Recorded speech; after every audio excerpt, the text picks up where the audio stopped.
नमस्कार दोस्तों, अतुल्य भारत पॉलिटिकल साइंस के यूट्यूब चैनल पर आपका हार्दिक स्वागत है।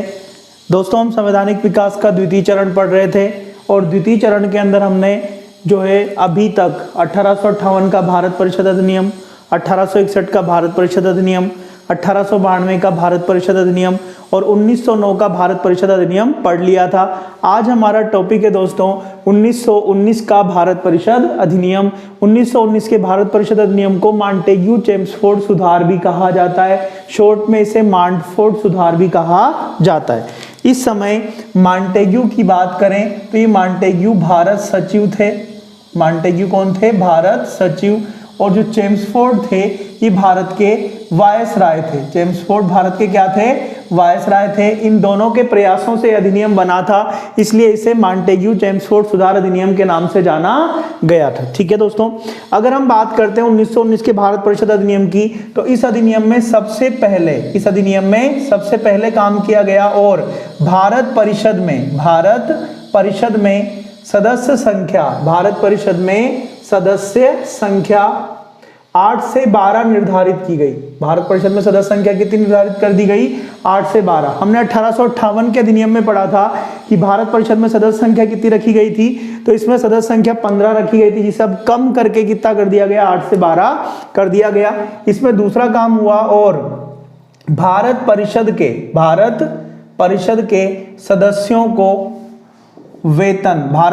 सदस्यों को वेतन ब्रिटेन के राजकोष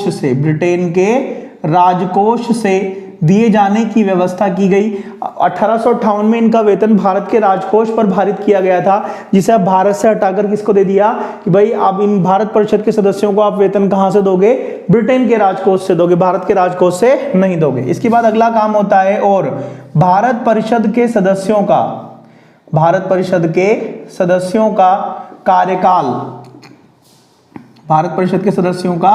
कार्यकाल जो है वो 5 वर्ष निर्धारित किया। कितना निर्धारित किया गया? 5 वर्ष। पहले इनका कार्यकाल निर्धारित नहीं था, अब भारत परिषद के सदस्यों का कार्यकाल कितना निर्धारित कर दिया गया? 5 वर्ष निर्धारित कर दिया। अगला काम हुआ और एक नया पद बनाया गया जिसका नाम रखा गया उच्चायुक्त।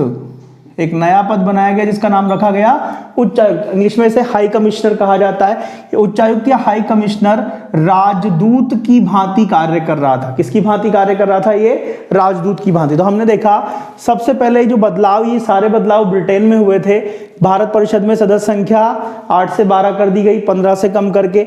भारत परिषद के सदस्यों का वेतन ब्रिटेन के राजकोष से दिए जाने की व्यवस्था की गई।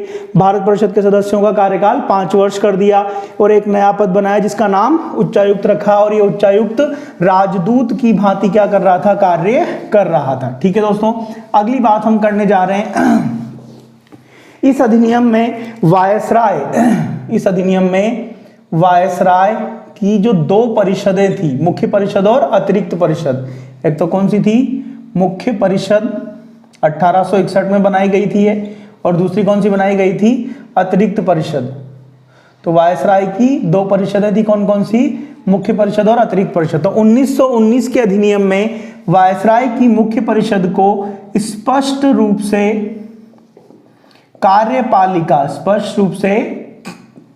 कार्यपालिका घोषित कर दिया, जबकि वायसराय की अतिरिक्त परिषद से द्विसदनीय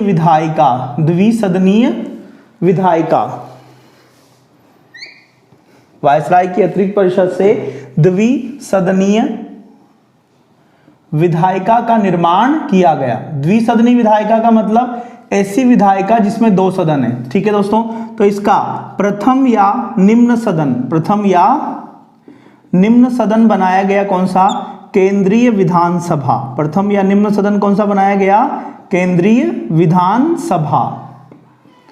वायसराय की अतिरिक्त परिषद जो थी उससे द्विसदनीय विधायिका का निर्माण किया। इसका प्रथम या निम्न सदन तो कौन सा बनाया? केंद्रीय विधानसभा। और इसका द्वितीय या उच्च सदन बनाया इसका राज्य परिषद। द्वितीय या उच्च सदन कौन सा बनाया इसका? राज्य परिषद, काउंसिल ऑफ स्टेट। ठीक है दोस्तों, केंद्रीय विधानसभा में सदस्य संख्या 145 निर्धारित की और इसका कार्यकाल 3 वर्ष निर्धारित किया। केंद्रीय विधानसभा में सदस्य संख्या तो कितनी रखी गई, 145, और इसका कार्यकाल 3 वर्ष रखा गया। जबकि राज्य परिषद में सदस्य संख्या 60 निर्धारित की गई। राज्य परिषद में सदस्य संख्या कितनी निर्धारित की गई, 60, और इसका कार्यकाल 5 वर्ष रखा गया। इसका कार्यकाल कितना रखा गया, 5 वर्ष। ठीक है, अगली बात, दोनों सदन अस्थाई सदन बनाए गए। दोनों सदन क्या बनाए गए, अस्थाई सदन बनाए गए। दोनों सदन अस्थाई सदन बनाए गए तथा दोनों में अध्यक्ष या सभापति, दोनों में अध्यक्ष या सभापति का चुनाव नहीं होता था। दोनों में अध्यक्ष या सभापति का क्या नहीं होता था, चुनाव नहीं होता था। एक बार फिर से बता रहा हूं दोस्तों, वायसराय की जो मुख्य परिषद थी, इस मुख्य परिषद से अब स्पष्ट रूप से इसे क्या घोषित कर दिया गया, कार्यपालिका घोषित कर दिया गया। जबकि जो अतिरिक्त परिषद थी वायसराय की, अब इसे द्विसदनी विधायिका कह दिया गया। ठीक है, द्विसदनी विधायिका में प्रथम या निम्न सदन केंद्रीय विधानसभा बनाया गया, द्वितीय या उच्च सदन राज्य परिषद बनाया गया। केंद्रीय विधानसभा में सदस्य संख्या रखी गई 145 और उसका कार्यकाल रखा गया 3 वर्ष, और राज्य परिषद में सदस्य संख्या रखी गई 60 और उसका कार्यकाल रखा गया 5 वर्ष। ठीक है दोस्तों, दोनों सदन अस्थाई सदन बनाए गए तथा दोनों में अध्यक्ष या सभापति का चुनाव नहीं होता था। ठीक है, यानी अध्यक्ष और सभापति इन दोनों सदनों के मनोनीत हुआ करते थे। ठीक है दोस्तों, अगली बात हम करने जा रहे हैं, इन दोनों सदनों का चुनाव करवाना था। कौन कौन से सदन थे दोनों, केंद्रीय विधानसभा और राज्य परिषद। ठीक है, तो दोनों सदनों का जब चुनाव करवाएंगे तो जायज सी बात है कि मतदाताओं का निर्धारण होगा, पहले निर्वाचक मंडल बनेगा। ठीक है, तो दोनों सदनों का निर्वाचन करवाने के लिए निर्वाचक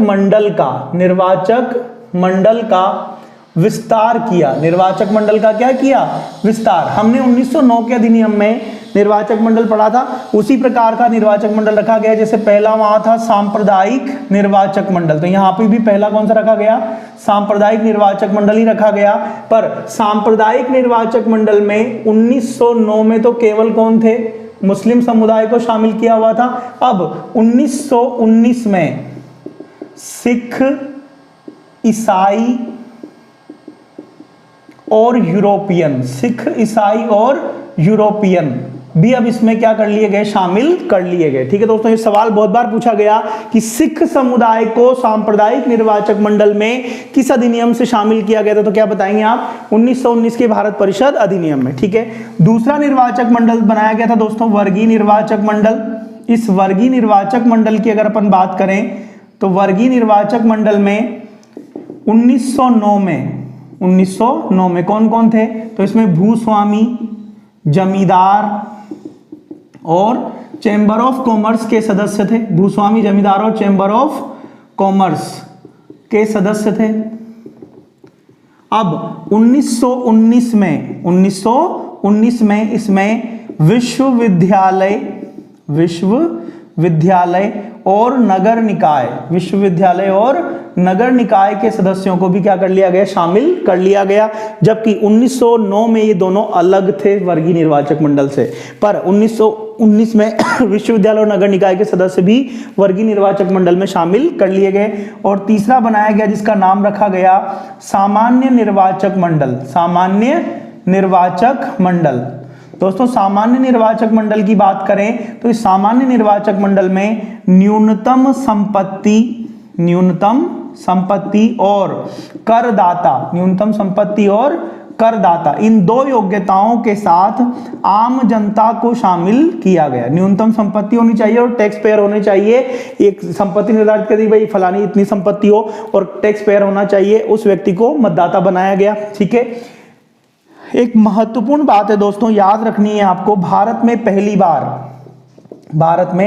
पहली बार महिलाओं को भी, महिलाओं को भी मतदान का अधिकार दिया गया। महिलाओं को भी पहली बार मतदान का क्या दिया गया? अधिकार दिया गया। किस अधिनियम से दिया गया? तो 1919 के भारत परिषद अधिनियम से। एक बार फिर से बता रहा हूं, जो 1919 का भारत परिषद अधिनियम था, इसके द्वारा निर्वाचक मंडल का विस्तार किया गया और सांप्रदायिक निर्वाचक मंडल में 1909 में केवल मुस्लिम समुदाय था, तो 1919 में 3 और जोड़ दिए। कौन कौन से? सिख, ईसाई और यूरोपियन। वर्गीय निर्वाचक मंडल में 1909 में भूस्वामी, जमींदार और चैंबर ऑफ कॉमर्स के सदस्य थे। इनके साथ साथ 1919 में विश्वविद्यालय और नगर निकाय के सदस्यों को शामिल कर लिया। और सामान्य निर्वाचक मंडल था, ये नया बनाया। इसमें न्यूनतम संपत्ति और करदाता, इन 2 योग्यताओं के साथ आम जनता को क्या कर लिया? शामिल कर लिया। इस अधिनियम की सबसे खास बात थी कि इसमें महिलाओं को भी पहली बार मतदान का क्या दिया गया? अधिकार दिया गया। ठीक है दोस्तों, इसके बाद हम आगे बात करते हैं। इस अधिनियम में जो वायसराय की अतिरिक्त परिषद थी, जो अब क्या बन चुकी थी? द्विसदनीय विधायिका बन चुकी थी। वायसराय की अतिरिक्त परिषद अब क्या कहलाने लगी थी? द्विसदनीय विधायिका कही जाने लगी थी। तो इस द्विसदनीय विधायिका की शक्तियों का विस्तार किया। द्विसदनीय विधायिका की शक्तियों का विस्तार किया और अब इसे क्या शक्ति दे दी? तो इसे विधेयक या बजट को, इसे विधेयक या बजट को अस्वीकृत करने की शक्ति दी गई। अस्वीकृत करने की शक्ति दी गई। यानी अब वायसराय की अतिरिक्त परिषद जो है, यानी कि जो अब क्या बन चुकी? द्विसदनीय विधायिका, यानी कि केंद्रीय विधानसभा और राज्य परिषद बन चुकी है, उसे अब विधेयक या बजट को अस्वीकृत करने की शक्ति भी दे दी गई। परंतु साथ ही साथ एक महत्वपूर्ण काम हुआ और वायसराय को यह अधिकार दिया, वायसराय को यह अधिकार दिया कि वह अपनी गारंटी पर, वायसराय अपनी गारंटी पर किसी भी विधेयक या बजट को पारित कर सकता है। किसी भी विधेयक या बजट को क्या कर सकता है? पारित कर सकता है। यानी अगर केंद्रीय विधानसभा और राज्य परिषद ने किसी विधेयक या बजट को अस्वीकृत कर दिया, तो भी वायसराय उसे अपनी गारंटी पर क्या कर सकता है? पारित कर सकता है। ये अधिकार किसको दे दिया? वायसराय को दे दिया।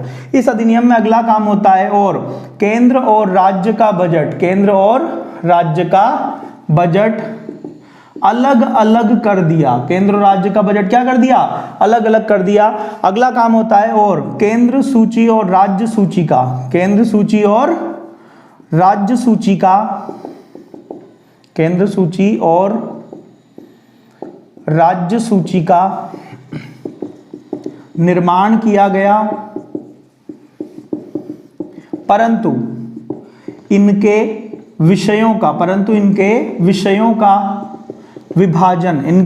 का विभाजन स्पष्ट रूप से नहीं किया। दोस्तों, विभाजन स्पष्ट रूप से नहीं किया, इसका मतलब क्या हुआ कि भाई केंद्र सूची और राज्य सूची बना दी पर समवर्ती सूची नहीं बनाई। तो कुछ विषय ऐसे रह गए थे जिनमें वायसराय लगातार राज्य के कार्यक्षेत्र में हस्तक्षेप करता रहता था। दोस्तों, जो केंद्र राज्य का बजट और ये जो दोनों चीजें हैं, ये दोनों चीजें हमें ये बता रही है कि भाई भारत में अब क्या होना शुरू होने वाला है? संघात्मक शासन शुरू होने वाला है।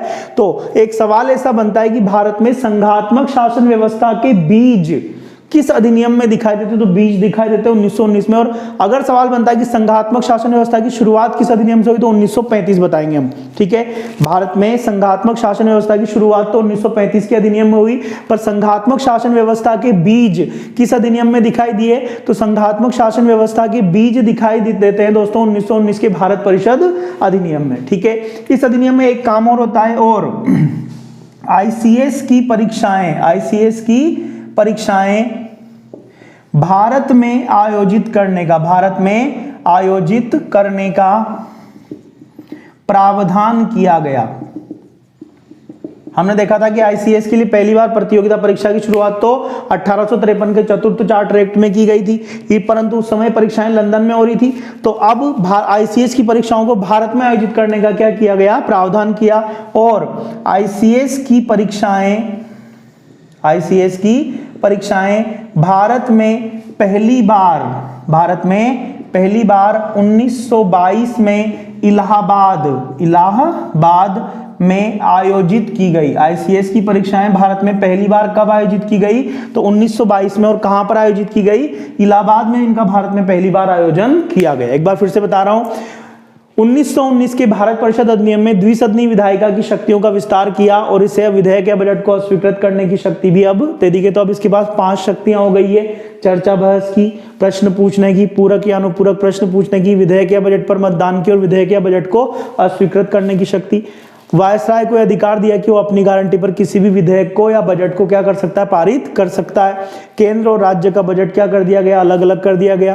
केंद्र सूची और राज्य सूची का निर्माण किया, परंतु इनके विषयों का विभाजन स्पष्ट रूप से नहीं किया गया। आईसीएस की परीक्षाएं भारत में आयोजित करने का प्रावधान किया और आईसीएस की परीक्षाएं भारत में पहली बार 1922 में इलाहाबाद में आयोजित की गई। ठीक है दोस्तों, ये काम हुआ 1919 के अधिनियम में। इसके बाद एक काम और है इसका जो बहुत महत्वपूर्ण काम है, जिसमें हमेशा अक्सर सवाल पूछा जाता रहा है और हमें हमेशा सवाल यहां से दिखता भी है, वो बात भी आपको याद रखनी है। मैं इससे रिलेटेड सारे सवाल आपके साथ एक साथ ही डिस्कस कर दूंगा कि वो क्या सवाल था। देखो, इस अधिनियम में प्रांतों में, इस अधिनियम में कहां पर, प्रांतों में द्वैध शासन की शुरुआत की गई। प्रांतों में द्वैध शासन की क्या की गई, शुरुआत की गई। इस अधिनियम में प्रांतों में द्वैध शासन की क्या की गई, शुरुआत की गई। क्योंकि द्वैध शासन कहां शुरू किया जाना था, प्रांतों में, इसलिए राज्य सूची के विषयों को, राज्य सूची के विषयों को, राज्य सूची के विषयों को 2 भागों में बांटा गया। राज्य सूची के विषयों को कितने भागों में बांट दिया गया, 2 भागों में। राज्य सूची के विषयों को क्यों बांटा, क्योंकि कहां शुरू हो रहा है, प्रांतों में, राज्यों में शुरू किया गया इसको। ठीक है, एक तो बनाया गया आरक्षित विषय, एक तो कौन सा बनाया गया, आरक्षित विषय, और दूसरा बनाया गया हस्तांतरित विषय। एक तो बनाया गया आरक्षित विषय और दूसरा बनाया गया हस्तांतरित विषय। दोस्तों, आरक्षित विषयों में महत्वपूर्ण विषय शामिल किए गए, महत्वपूर्ण विषय शामिल किए गए। आरक्षित विषयों में महत्वपूर्ण विषय शामिल किए गए, जैसे गृह, वित्त, प्रशासन आदि। ऐसे जो महत्वपूर्ण विषय थे वो किसमें रखे, आरक्षित विषयों में, और इन पर गवर्नर का नियंत्रण रखा। गवर्नर का क्या रखा गया, नियंत्रण रखा गया। आरक्षित विषयों में महत्वपूर्ण विषय शामिल किए और इन आरक्षित विषयों पर किसका नियंत्रण रखा गया, गवर्नर का। जबकि हस्तांतरित विषय जो थे, इनमें कम महत्वपूर्ण विषय शामिल किए गए, कम महत्वपूर्ण विषय शामिल किए, और इन पर जैसे कम महत्वपूर्ण विषय कौन कौन से थे, जैसे शिक्षा, स्वास्थ्य, कृषि आदि। और इन कम महत्वपूर्ण विषयों पर निर्वाचित भारतीयों का क्या रखा गया, नियंत्रण रखा गया। जो कम महत्वपूर्ण विषय थे जैसे शिक्षा, स्वास्थ्य, कृषि आदि, इन पर निर्वाचित भारतीयों का नियंत्रण रखा गया। यह व्यवस्था की गई थी। एक महत्वपूर्ण बात है, इस द्वैध शासन प्रणाली का क्या करना था, मूल्यांकन करना था। ठीक है, तो द्वैध शासन प्रणाली का मूल्यांकन करने के लिए, द्वैध शासन प्रणाली का मूल्यांकन करने के लिए 10 वर्षों के पश्चात एक आयोग के गठन का प्रावधान किया गया था। परंतु 8 वर्षों के बाद ही 1927 में साइमन कमीशन का गठन किया। साइमन कमीशन का गठन कर दिया 1927 में, जो 1928 में भारत आया। 1928 में क्या हुआ है, साइमन कमीशन भारत आया। ठीक है, याद रखना दोस्तों, साइमन कमीशन भारत कब आया, 1928 में। साइमन कमीशन का गठन कब हुआ, 1927 में। क्यों गठन किया गया था, तो प्रांतों में जो द्वैध शासन प्रणाली शुरू की गई थी 1919 का अधिनियम में, उसका मूल्यांकन करने के लिए इसे शुरू किया गया था। ठीक है, साइमन कमीशन में एक भी भारतीय सदस्य नहीं था, इसलिए भारतीयों ने इसका क्या किया, विरोध किया। और आपको पता होगा, इसी साइमन कमीशन का विरोध करते हुए लाला लाजपत राय की पुलिस की लाठियां खाने से मृत्यु हो गई थी। लाला लाजपत राय शहीद हो गए थे, वो साइमन कमीशन का विरोध कर रहे थे। दोस्तों, एक बहुत महत्वपूर्ण बात है, आपको इसको ध्यान रखना है, वो ये है कि 1919 के भारत परिषद अधिनियम को, 1919 के भारत परिषद अधिनियम को बाल गंगाधर तिलक ने डूबते सूरज का नया सवेरा कहा था। डूबते सूरज का नया सवेरा कहा था। तो 1919 के भारत परिषद अधिनियम को डूबते सूरज का नया सवेरा किसने कहा था? बाल गंगाधर तिलक ने कहा था। एक बार फिर से बता रहा हूं, जो 1919 का भारत परिषद अधिनियम था, इसके द्वारा प्रांतों में द्वैध शासन की क्या की गई? शुरुआत की गई। और इसके लिए राज्य सूची के विषयों को दो भागों में बांट दिया गया, आरक्षित विषय और हस्तांतरित विषय।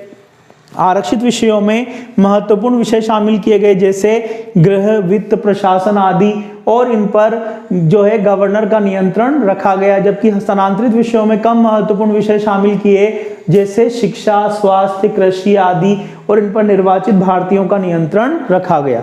द्वैध शासन प्रणाली का मूल्यांकन करने के लिए 10 वर्षों के पश्चात एक आयोग का गठन करने का प्रावधान था, परंतु 8 वर्षों के बाद ही 1927 में साइमन कमीशन का गठन कर दिया, जो 1928 में भारत आया। साइमन कमीशन में एक भी भारतीय सदस्य नहीं था, इसलिए भारतीयों ने इसका क्या किया? विरोध किया। अगली बात, 1919 के भारत परिषद अधिनियम को बाल गंगाधर तिलक ने डूबते सूरज का नया सवेरा कहा था। बाल गंगाधर तिलक ने इसे क्या कहा था? डूबते सूरज का नया सवेरा। ठीक है दोस्तों, इसके बाद हमारा छठा अधिनियम है, इसमें द्वितीय चरण में संवैधानिक विकास के 1935 का भारत सरकार अधिनियम। 1935 का भारत सरकार अधिनियम। दोस्तों 1935 के भारत सरकार अधिनियम की यदि हम बात करें तो इस अधिनियम के द्वारा सबसे पहला काम होता है, और भारत परिषद को समाप्त कर दिया गया। भारत परिषद को क्या कर दिया? समाप्त कर दिया, तथा इसके स्थान पर एक सलाहकार बोर्ड बनाया गया। इसके स्थान पर एक क्या बनाया गया? सलाहकार बोर्ड बनाया, जिसका कार्य भारत सरकार को सलाह देना था। जिसका कार्य भारत सरकार को सलाह देना था। परंतु भारत सरकार इसकी सलाह मानने के लिए, भारत सरकार इसकी सलाह मानने के लिए बाध्य नहीं थी। भारत सरकार इसकी सलाह मानने के लिए बाध्य नहीं थी। ठीक है दोस्तों, एक बार फिर से बता रहा हूं, 1935 के भारत सरकार अधिनियम के द्वारा क्या हुआ? तो इसके द्वारा भारत परिषद को ही समाप्त कर दिया, और भारत परिषद की जगह पे एक सलाहकार बोर्ड बना दिया, जिसका काम था भारत सरकार को सलाह देना। परंतु भारत सरकार इसकी सलाह मानने के लिए बाध्य नहीं थी। इस अधिनियम के द्वारा द्विसदनीय विधायिका में परिवर्तन किया गया। द्विसदनीय विधायिका, इसमें क्या किया गया? परिवर्तन किया गया। और केंद्रीय विधानसभा में सदस्य संख्या बढ़ाकर 375 कर दी गई, और इसका कार्यकाल बढ़ाकर 5 वर्ष कर दिया। कार्यकाल कितना कर दिया? 5 वर्ष। सदस्य संख्या कितनी कर दी? 375। दूसरा सदन था राज्य परिषद। दूसरा सदन कौन सा था? राज्य परिषद। राज्य परिषद में सदस्य संख्या बढ़ाकर अब 60 से कितनी कर दी? 260, और राज्य परिषद को स्थायी सदन बना दिया, तथा इसके सदस्यों का कार्यकाल 9 वर्ष रखा गया। सदस्यों का कार्यकाल 9 वर्ष रखा गया, तथा इसके 1/3 सदस्य प्रत्येक तीसरे वर्ष सेवानिवृत्त किए जाने की व्यवस्था की गई। ठीक है, ये कहा गया कि भाई राज्य परिषद जो है वो स्थायी सदन होगी, और राज्य परिषद के सदस्यों का कार्यकाल 9 वर्ष होगा, और इसके 1/3 सदस्य प्रत्येक तीसरे वर्ष सेवानिवृत्त हो जाएंगे, और उनके स्थान पर नए सदस्य चुन लिए जाएंगे। ये व्यवस्था बनाई, यानी कि जो राज्य परिषद है वो वर्तमान में राज्यसभा की भांति बनाई गई। बस कार्यकाल में 3 वर्षों का अंतर है। तो हमारे राज्यसभा में कार्यकाल 6 वर्ष है, और दूसरे वर्ष 1/3 सदस्य सेवानिवृत्त होते हैं। यहाँ कार्यकाल 9 वर्ष है, तीसरे वर्ष 1/3 सदस्य क्या होते हैं? सेवानिवृत्त यहाँ हो रहे थे। एक सवाल आया था अभी स्कूल लेक्चरर के एग्जाम में, अभी अभी जो एग्जाम लगा था स्कूल लेक्चर का उसमें, कि वर्तमान की जो आपके राज्यसभा है, राज्यसभा का पूर्ववर्ती नाम क्या था? तो राज्यसभा इस राज्य परिषद से बनी थी, काउंसिल ऑफ स्टेट से बनी थी, तो इसका नाम क्या था? राज्य परिषद या काउंसिल ऑफ स्टेट। इसी के द्वारा क्या बना था? इसी के माध्यम से इसी का रूपांतरण हुआ था राज्यसभा में। याद रहेगी बात ये। अगली बात, दोनों सदनों का चुनाव करवाने के लिए, दोनों सदनों का चुनाव करवाने के लिए, दोनों सदनों का चुनाव करवाने के लिए केवल सांप्रदायिक निर्वाचक मंडल का, केवल किसका? सांप्रदायिक निर्वाचक मंडल का विस्तार किया। सांप्रदायिक निर्वाचक मंडल का क्या किया? विस्तार किया। और इसमें सांप्रदायिक निर्वाचक मंडल में दलित समुदाय को, इसमें किसको? दलित समुदाय को भी शामिल कर लिया। समुदाय को क्या कर लिया? शामिल कर लिया। तो अब सांप्रदायिक निर्वाचक मंडल में 5 समुदाय हो गए, मुस्लिम 1909 में, सिख, ईसाई और यूरोपियन 1919 में, और दलित समुदाय 1935 में इसमें जोड़ा गया। ठीक है दोस्तों, अगला काम यहां होता है और RBI, reserve bank of India, RBI के गठन का प्रावधान किया तथा इसका गठन, आरबीआई का गठन 1 अप्रैल 1935 को तथा इसका राष्ट्रीयकरण, आरबीआई का राष्ट्रीयकरण 1 जनवरी 1949 को हुआ। आरबीआई का राष्ट्रीयकरण कब हुआ? 1 जनवरी 1949 को। दोस्तों आरबीआई का गठन तो हो गया था 1 अप्रैल 1935 को, और आरबीआई का राष्ट्रीयकरण हुआ था 1 जनवरी 1949 को। राष्ट्रीयकरण का मतलब इसे भारत सरकार ने क्या कर लिया था? खरीद लिया था। एक बार फिर से बता रहा हूं, तो 1935 का जो भारत सरकार अधिनियम था, इसके द्वारा भारत परिषद को क्या कर दिया गया? समाप्त कर दिया गया, और भारत परिषद के स्थान पर एक सलाहकार बोर्ड बनाया गया जिसका काम था भारत सरकार को सलाह देना, परंतु भारत सरकार इसकी सलाह मानने के लिए बाध्य नहीं थी। अगला काम होता है द्विसदनीय विधायिका में बदलाव किया गया, और केंद्रीय विधानसभा में सदस्य संख्या बढ़ाकर 375 कर दी गई, और इसका कार्यकाल 5 वर्ष कर दिया गया। राज्य परिषद में सदस्य संख्या बढ़ाकर 260 कर दी, और इसे स्थायी सदन बना दिया गया। इसके सदस्यों का कार्यकाल 9 वर्ष रखा गया तथा इसकी 1/3 सदस्य प्रत्येक तीसरे वर्ष सेवानिवृत्त किए जाने की व्यवस्था की गई। दोनों सदनों का चुनाव करवाने के लिए केवल सांप्रदायिक निर्वाचक मंडल का विस्तार किया, और सांप्रदायिक निर्वाचक मंडल में दलित समुदाय को भी क्या कर लिया गया? शामिल कर लिया गया। अगला काम होता है और आरबीआई के गठन का प्रावधान किया गया। आरबीआई के गठन का क्या किया गया? प्रावधान किया गया। और आरबीआई का गठन कब हुआ? 1 अप्रैल 1935 को, तथा आरबीआई का राष्ट्रीयकरण कब किया गया? 1 जनवरी 1949 को। ठीक है दोस्तों, इस अधिनियम में ही अगला काम होता है और अखिल भारतीय संघ, अखिल भारतीय संघ,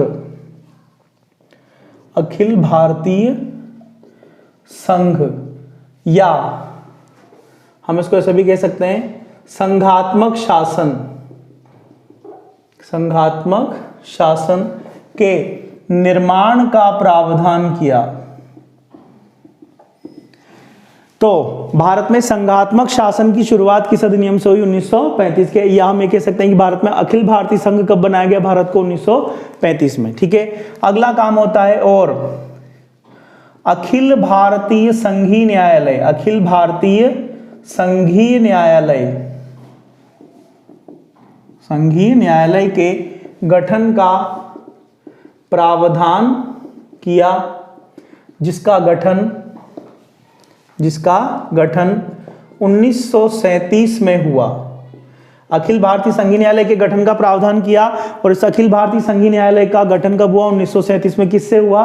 सर्वोच्च न्यायालय का नाम बदलकर क्या कर दिया? अब अखिल भारतीय संघीय न्यायालय कर दिया गया था। अगला काम होता है और बर्मा, बर्मा अभी वर्तमान में हम किसको कहते हैं? म्यांमार को कहते हैं। तो बर्मा को भारत से अलग कर दिया गया, बर्मा को भारत से क्या कर दिया गया? अलग कर दिया गया। इस अधिनियम में अगला काम हुआ और 2 नए प्रांत बनाए गए, 2 नए प्रांत बनाए गए। कौन कौन से? पहला बनाया गया सिंध और दूसरा बनाया गया उड़ीसा। अतः 1935 तक भारत में 11 प्रांत हो चुके थे, 11 प्रांत हो चुके थे। 1935 तक भारत में कितने प्रांत हो चुके थे? 11। 1935 में कौन कौन से बनाए थे? सिंध और उड़ीसा। अगला काम होता है इसमें, इस अधिनियम में, और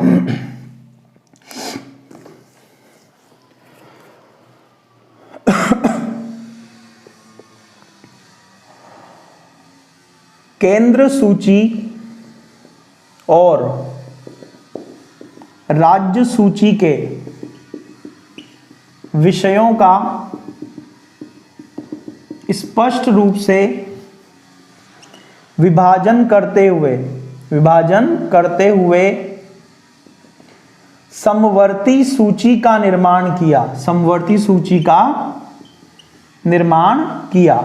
ठीक है दोस्तों, इस समय केंद्र सूची में 59 विषय रखे गए थे, राज्य सूची में 54 विषय रखे गए और समवर्ती सूची में 36 विषय रखे गए। ये सवाल पिछली बार जो संस्कृत डिपार्टमेंट ने सेकंड ग्रेड का एग्जाम लिया था, सेकंड ग्रेड टीचर का, उसमें पूछा गया था कि जो 1935 का भारत सरकार अधिनियम था उसके द्वारा संघ सूची में कितने विषय रखे गए थे? 59 विषय रखे गए थे। समवर्ती राज्य सूची में 54 विषय और समवर्ती सूची में 36 विषय रखे गए थे।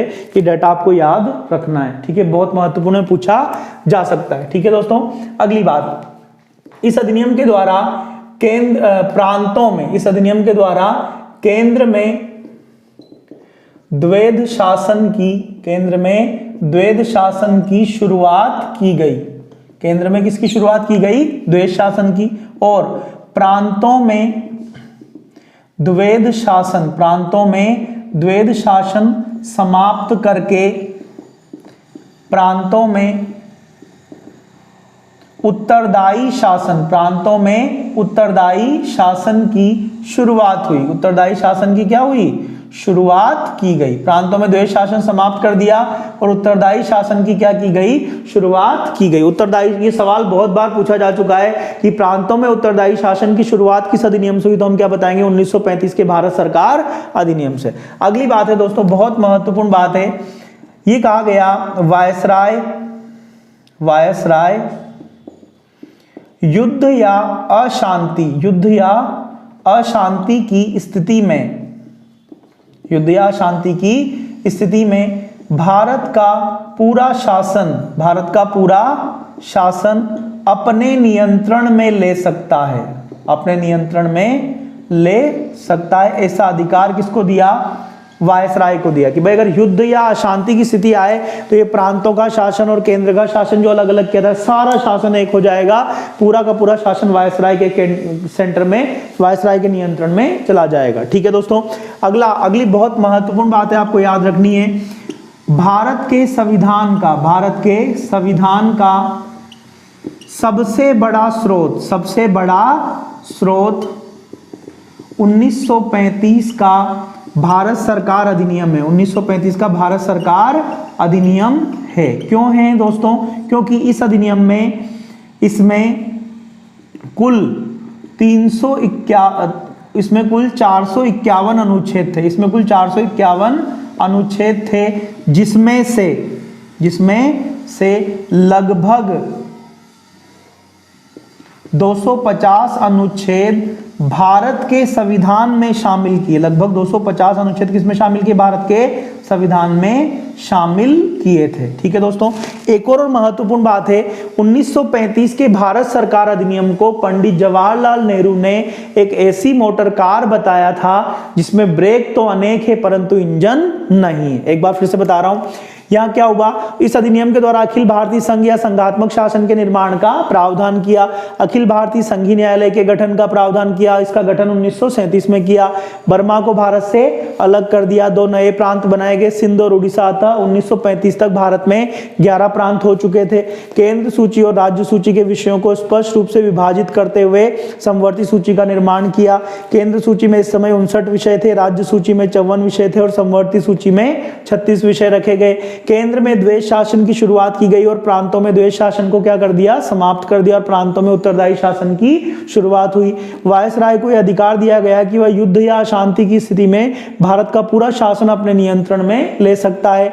भारत के संविधान का सबसे बड़ा स्रोत क्या माना जाता है, 1935 का भारत सरकार अधिनियम। क्यों?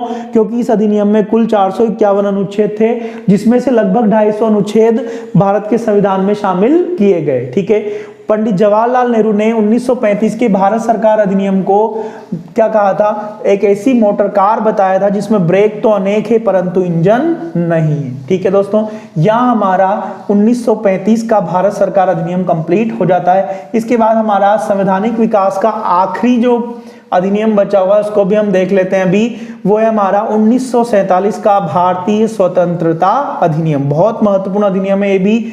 इसमें हम क्या हो जाएंगे, आजाद हो जाएंगे। तो हमारा तीसरा अधिनियम या 7वां अधिनियम इसमें आया द्वितीय चरण में, वो है आपका 1947 का भारतीय स्वतंत्रता अधिनियम। 1947 का भारतीय स्वतंत्रता अधिनियम। दोस्तों 1947 का भारतीय स्वतंत्रता अधिनियम किन परिस्थितियों में आया उसकी हम बात करते हैं। तो 1945 में ब्रिटेन में चुनाव हुए। ब्रिटेन में क्या होते हैं, चुनाव होते हैं और यहां लेबर पार्टी की सरकार बनी। लेबर पार्टी की सरकार बनी जिसके तहत ब्रिटेन के प्रधानमंत्री सर क्लीमेंट एटली बने। ब्रिटेन के प्रधानमंत्री कौन बने, सर क्लीमेंट एटली। ठीक है दोस्तों, एटली ने 20 फरवरी 1947 को ब्रिटेन के हाउस ऑफ कॉमन्स, जिस तरीके से हमारे लोकसभा है, इसी तरीके से ब्रिटेन का जो निम्न सदन है ब्रिटेन की संसद का, उसे हाउस ऑफ कॉमन्स कहा जाता है। तो एटली ने 20 फरवरी 1947 को ब्रिटेन के हाउस ऑफ कॉमन्स में घोषणा की कि जून 1948 से पहले भारत को स्वतंत्रता दे दी जाएगी। स्वतंत्रता दे दी जाएगी मतलब हमें किसी भी स्थिति में ब्रिटिश सरकार जून 1948 से पहले आजाद कर देगी। ठीक है दोस्तों, और इसी क्रम में 4 जुलाई 1947 को भारतीय स्वतंत्रता विधेयक, 4 जुलाई 1947 को भारतीय स्वतंत्रता विधेयक ब्रिटिश संसद में प्रस्तुत किया गया, जिसे 18 जुलाई 1947 को पारित कर दिया गया। तो अब जो भारतीय स्वतंत्रता विधेयक था वो 18 जुलाई 1947 को भारतीय स्वतंत्रता अधिनियम बन गया। ठीक है, अगली बात है दोस्तों, भारतीय स्वतंत्रता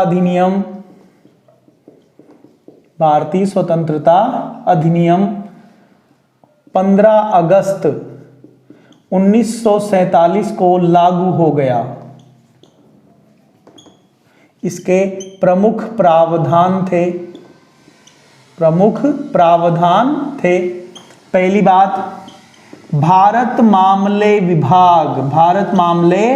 विभाग समाप्त कर दिया गया।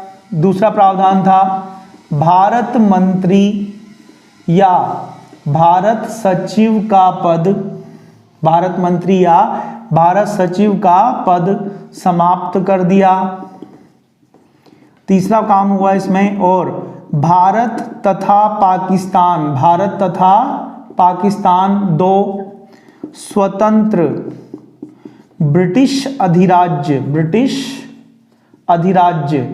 डोमिनियन स्टेट, ठीक है, ब्रिटिश अधिराज्य बनाए गए जब तक कि इनका संविधान लागू नहीं हो जाता, जब तक कि इनका संविधान लागू नहीं हो जाता तब तक ये कहा गया कि भारत और पाकिस्तान दो ब्रिटेन के क्या रहेंगे, अधिराज्य रहेंगे।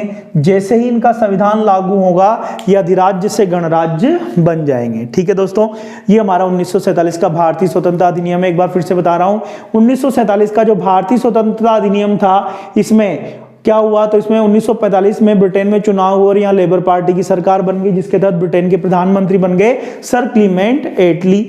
एटली ने 20 फरवरी 1947 को ये घोषणा कर दी हाउस ऑफ कॉमन्स में कि जून 1948 से पहले हम भारत को क्या दे देंगे, स्वतंत्रता दे देंगे। और इसी क्रम में इन्होंने 4 जुलाई 1947 को भारतीय स्वतंत्रता विधेयक को ब्रिटिश संसद में प्रस्तुत कर दिया, जिसे ब्रिटिश संसद ने 18 जुलाई 1947 को पारित कर दिया। तो भारतीय स्वतंत्रता विधेयक अब भारतीय स्वतंत्रता अधिनियम बन चुका था। भारतीय स्वतंत्रता अधिनियम 15 अगस्त 1947 को क्या हो गया, लागू हो गया।